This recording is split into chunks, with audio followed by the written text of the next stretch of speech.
All right, Razor. So because we can't get enough of each other, we figured, what the hell? We'll try and bring a little something different, perhaps one day a week. So for today, we're calling this a pre-brew, as a pre-game brew. As the Boston Bruins get set to take on the Chicago Blackhawks tonight at TD Garden, the home opener at 7:00. Game is at 7. Pre-game on Nesson starts at 6. I thought maybe we would just do a quick 3-4 minute type thing. Quick look back at the first game. Any other thoughts maybe you have from that Caps game, and then look ahead to the Blackhawks game. Bruins win their first game of the year, 3-1 over the Washington Caps. I watched the condensed version of the game, Razor, and I rewatched it, and I thought, like, the Caps had some decent chances. Like they really, maybe more than I realized in that game. Yeah, they missed the net with a couple, but besides Swayman and everything, the team, I felt, not saying they got lucky, Brandy Stretch, but I think they may have dodged a couple of Caps bullets, so to speak, in that game. But what was best about it is that when things got tight, they got better as the game went on. Well, they scored a huge power play goal. They did a great job killing.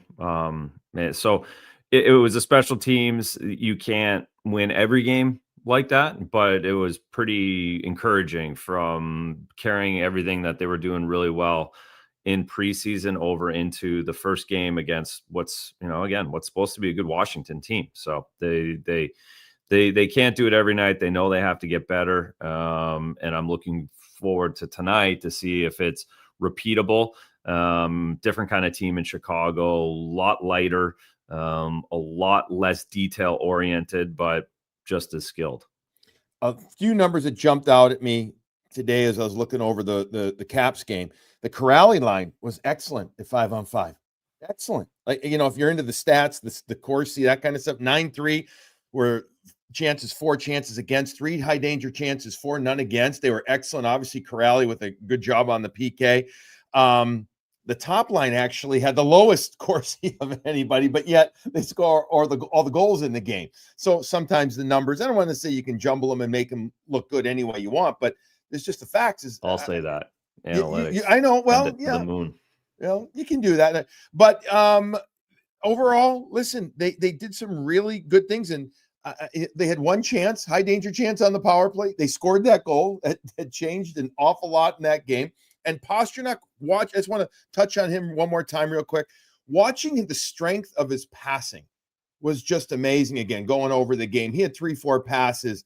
You think he's off balance, Razor, and somehow he still makes them. It's nothing we should take for granted. The way we know he can shoot the puck, but how he can pass the puck too. His playmaking, the way he's developed it is incredible, and such a threat now. He's such a dual threat. That's what makes him so good. Chicago Blackhawks tonight coming to TD Garden for the home opener. 6 D men and 6 forwards, if my numbers are correct. So 6 D at 24 or younger in their roster, right? They have one old guy. You know who that is? No, Matt Grzelcyk. Welcome back, Matty. He just signed a 1-year contract with them. They have 6 forwards, 23 or younger. Obviously, the headliner is Connor Bedard, but Frank Nazar is a pretty damn good young player too.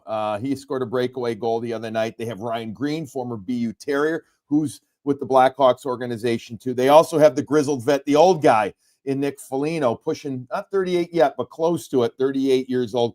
Got into a good scrap the other night. The 2 guys that are going to catch Meyer, Bedard and Nazar. Nazar signed that 7-year, $46.13 million contract after just 56 games in the NHL.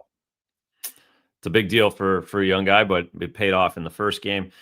They're talented, they're dangerous, and they're not really a good team yet. But they're building, and you have to take them seriously. But I think if the Bruins again stick to their neutral zone structure, their defensive zone structure, they're going to get a whole lot more opportunities offensively than they did against Washington. All right, lastly, home opener, big deal. First game of the year, really big deal, right? The night before. But how much more excited, or will the guys be that much more excited for the home opener, especially, I guess, after winning their first, the opener on the road?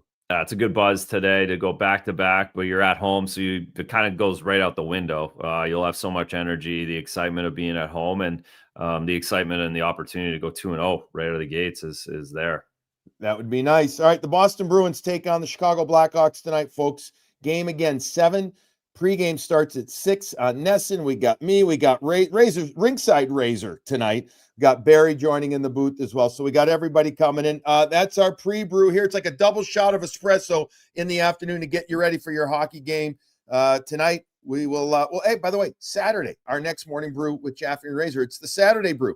That one will be on WEEI live from 8 to 9. Talk to you then.